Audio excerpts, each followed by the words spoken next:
Jövőre lesz 30 éve, hogy a csernobili katasztrófa megrázta a világot. Köszöntöm Önöket! 1986. április 26-án történt a végzetes robbanás a 4-es reaktorban, amely örökre megváltoztatta az ott élő emberek, és talán az egész világ életét. Először nézzünk meg egy rövid kisfilmet, ahol Molnár András meséli el, ő milyennek látta Csernobilt a katasztrófa után 28 évvel. Molnár András 2014. novemberében járt az ukrajnai atomkatasztrófa helyszínén Csernobilban. A szükséges engedélyek beszerzését követően utazási irodákon keresztül jutott ki. Ez az egyetlen módja a kiutazásnak, lévén az egész terület szigorúan katonailag őrzött. Ezek után mindenki kapott egy sugárzásmérőt, egy úgynevezett dozimétert, és onnantól kezdve indult a kaland. A tiltott zóna egy pestmegye méretű, 30 km átmérőjű körülakú terület, amely mára teljesen névtelenné vált. Ennek egy alacsonyabb sugárzási szintű része látogatható, mely kevésbé károsítja az egészséget. Kifejezetten és szigorúan zárt ruhában kellett menni. Mi azt az információt kaptuk, hogy az ott eltöltött körülbelül 8 óra alatt egy másfél-két órás repülőútnak megfelelő sugárdózist kaptunk. A körút során nem csak a gyár környéke, hanem az elhagyott városok, óvodák és uszodák is megtekinthetőek. A látvány sokkoló. Óriási épületek, háztömű területek állnak teljesen némán. Bokrok, fák és különböző növényzet által borítva. A tiltott zóna egyetlen lakosa egy 87 éves asszony, aki így szinte látványosságnak számít. Ez azonban az odautazók kiváltsága marad, mert a nyilvánosságtól teljesen elzárkózik. A legérdekesebb természetesen pedig a 4-es reaktor a környéke volt, ahol gyakorlatilag a baleset történt. Az emberiség egyik legnagyobb katasztrófájának helyszínén töltött órákról Molnár András így emlékezik. Olyan leírhatatlan és szavakkal nehezen megfogalmazható érzés volt, ugyanakkor mégis egy rendkívül jó érzés, hogy ott vagyok élőben személyesen, és láthatom ezt az egészet. Vendégem a témával kapcsolatban Fodor Dávid zónautazó. Dávid, köszöntöm a stúdióban. Mik voltak azok az okok, amelyek ezt a borzalmas katasztrófát kirobbantották? Egy kísérletet próbáltak végrehajtani a reaktorra, és ezzel gyakorlatilag az összes létező biztonsági szabályt áthágták, és ezeket egyenként kapcsolták ki. Ezt nem lett volna szabad.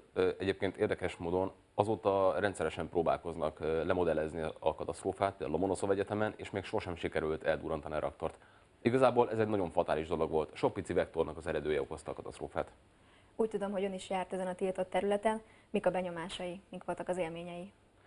Hát nyilván, akit ez a téma érdekel, annak fantasztikus. Akit nem, annak teljesen érdektelen. Tehát eleve maga az atmoszféra, a környezet, a történelmi gyakorolt hatása egyszerűen lenyűgöző. Szerencsére olyan helyeken is járhattunk, ahova még az átlag zóna utazó sem juthat be, az pedig olyan, amit egy életen keresztül lehetne mesélni. És mikor jött önben ez a gondolat, hogy ennyire érdekli ez a téma? 1986. május 2-án, amikor kiderült itt is, hogy mi történt. És még oviba jártam, és kimentünk az ovi kertjébe, és mondták, hogy nem szabad semmire ezzel semmit megfogni, sehova leülni, homokozni, semmi, mert hogy felrobbant egy atomerőmű, és akkor kezdett érdekelni, hogy mi is ez, mi történt ott? És akkor azóta gondolom. Ez egy meghatározó élmény volt, így van. Köszönöm.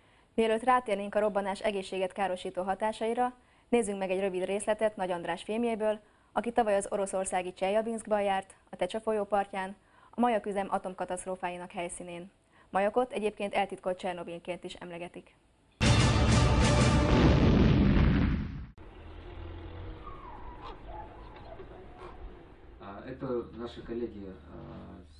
Ez a férfi és felesége 17 évig éltek közvetlenül a folyó mellett. A férfi súlyos daganatos beteg, beszélni is alig tud.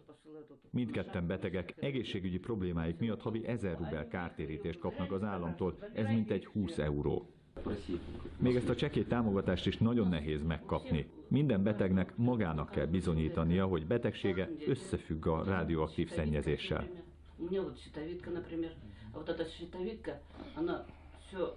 Ezen a vidéken mindenki beteg. Elsorvadnak az izmok, elsorvad a gége.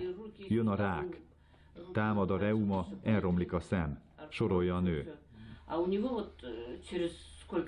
Azt mondják, hallottak a sugárzásról, de nemigen tudták, mi az. Úsztak a folyóban, és ott kaszálták a szénát is a teheneknek. Bár 2010-ben elköltöztették őket a folyó partjáról, mostani házuk sem sokkal biztonságosabb. A talaj rendkívül sok radont tartalmaz, ami folyamatosan sugároz. Az asszony testében 13 mikrosievert az összegyűlt sugárdózis értéke. Csernobil mellett Pripyatban általában 15 volt az egészségügyi limit.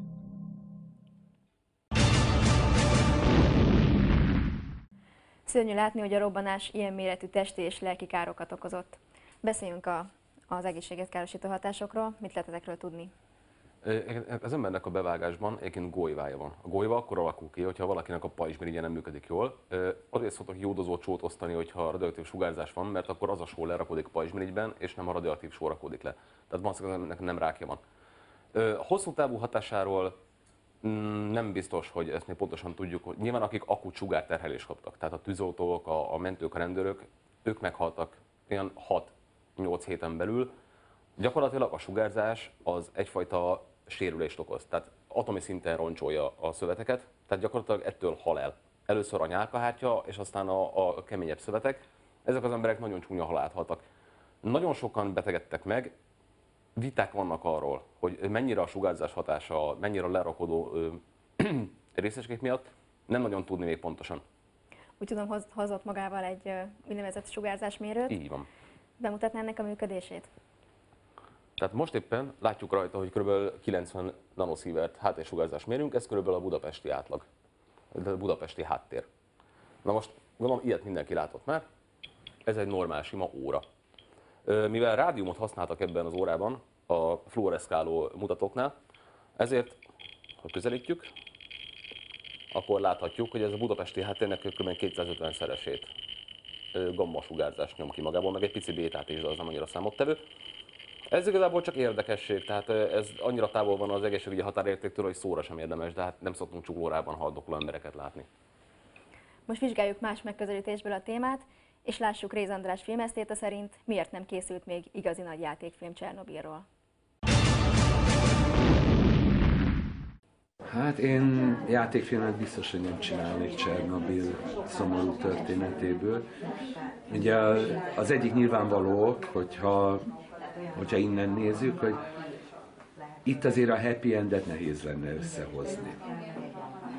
Aztán a másik nyilvánvalóan az is, amiért nem fogtak neki, hogy ez egy bajjóslatú történet, még meg olyan bajjóslatú történet, amelyet nem lehet feloldani.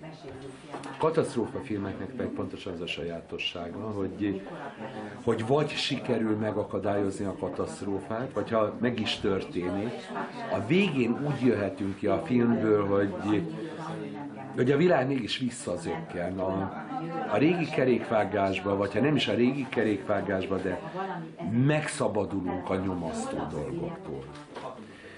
Aztán, hát, hogy mondjam, még van egy csomó dolog, ami nem tesz igazán alkalmassá arra, hogy történet legyen belőle. Mert hol van a sztori? Hiányzik belőle az a fajta izgalom, az a fajta kaland, romantika, vagy az ördög tudja micsoda, amitől emberivé tehető a történet, márpedig azért valljuk meg töredelmesen, hogy filmet nehéz úgy elmesélni, hogy kizárólag egy nagy döher betonkolosszussal, egy kombináttal próbálunk beszélgetni, és minden csak afelé gravitál, hogy mi fog ezzel történni, nem pedig oda, hogy mi történik az emberekkel. Aztán van benne egy csomó minden, ami nagyon harapós és nagyon fogós. Úgyhogy az a gyanúm, hogy a Csernobil nem lesz tömegfilm. De dokumentumfilm még fog készülni, mert furcsa módon ez olyan, mint egy nyomasztó zárvány az életünkben, hogy úristen, hát lassan 3 évtized, és van ott valami még mindig, vagy létezik valami, amitől félnünk kell, ami borzongással tölt el bennünket, vagy lehet, hogy ez maga a zóna. De elnézést, a zóna az egy kicsit más, mert arról viszont Tarkovszky már elég jó filmet tudott csinálni, hiszen Ez nem a katasztrófáról szólt, hanem az emberekről. András szerint játékfilm nem, de dokumentumfilm még készülhet Csernobilról, annak ellenére, hogy a témát már sokféle szemszögből boncolgatták. Ön is foglalkozott filmezéssel, egyetért Réz András szavaival? Kivételesen vitába kell szállnom a tanár úrral, készült. Például a Rászpád, vagy Összeomlás című film, azt hiszem 1990-ben, az konkrétan a katasztrófáról szól, illetve pár éve készült, azt hiszem ukrán-orosz koprodukcióban egy 4 részes minisorozat, ami konkrét játékfilm. Tehát ott megvan benne a romantikus szál, nyilván fikciós az egész, nagyon érdekes, ráadásul eszméletlenül látványos. Tehát tényleg 2014-es CGI-t alkalmaztak benne, megdöbbentően jó fest, egyébként ajánlom mindenkinek a figyelmébe, még ha nem is tud oroszul, én is végignéztem, egy kukkot nem értettem belőle, de még így is megérte. És mi várható a jövőben ezen a területen, véleménye szerint? Emberek oda nem fognak visszaköltözni, több okból sem. Egyfelől politika. Tehát nyilván ezt nem lehetne elmagyarázni a külvilág számára, hogy miért engednek oda vissza embereket, a másik ok pedig az, hogy teljesen felesleges, ott semmi nincs. Ezen a környéken, miatt az erőmű megépült volna, gyakorlatilag kis falvak voltak, helyi mezőgazdaságból éltek nagyjából az emberek, utána az erőmű látta el gyakorlatilag a környéket, ott dolgozott mindenki, illetve annak a kiszolgáló személyzete. Azon a környéken semmi nincs. Ami infrastruktúra volt, ez is az elmúlt 30 évben teljesen lerohadt. Igazából ott egy természetvédelmi területet volna érdemes csinálni, ami nagyjából most az is. Tehát például olyan állatok tűntek fel, például vadlovak, vagy például börények, amiket már jó ideje nem láttak. Persze, senki nem zavarja őket, a természet él és virágzik. Teljesen átvette az uralmat. Abszolút. Köszönöm, hogy itt volt velünk a stúdióban. Végezetül pedig nézzünk meg egy kisfilmet, amely egy érdekes szerkezettel készült, és amely megmutatja nekünk Csernobil környékét madártáblatból.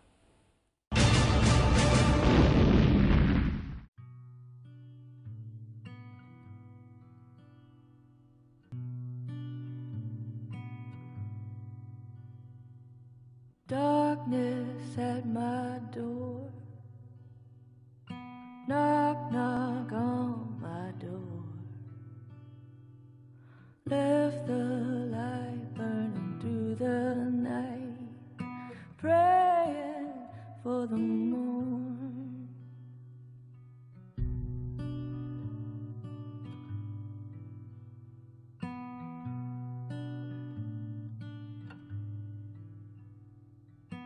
Heaven, hold my hand, still my trembling hand. Oh, my Lord, must have dropped my sword somewhere in the sinking sand.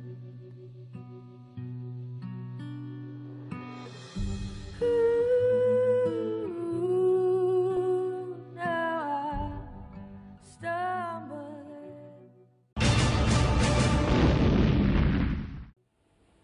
Hogy mi várható a jövőben ezen a területen? Vajon a természet képes teljesen átvenni az uralmat az emberek felett? Lesz-e még élet Csernobil területén? Kérdések, melyekre még nem tudjuk a választ. Minden esetre emlékezzünk meg tisztelettel mindazokról, akik azon a bizonyos napon életüket kockáztatták, és azokról, akik mit sem sejtve áldozatává váltak az embertelen katasztrófának. Köszönöm megtisztelő figyelmüket, viszontlátásra!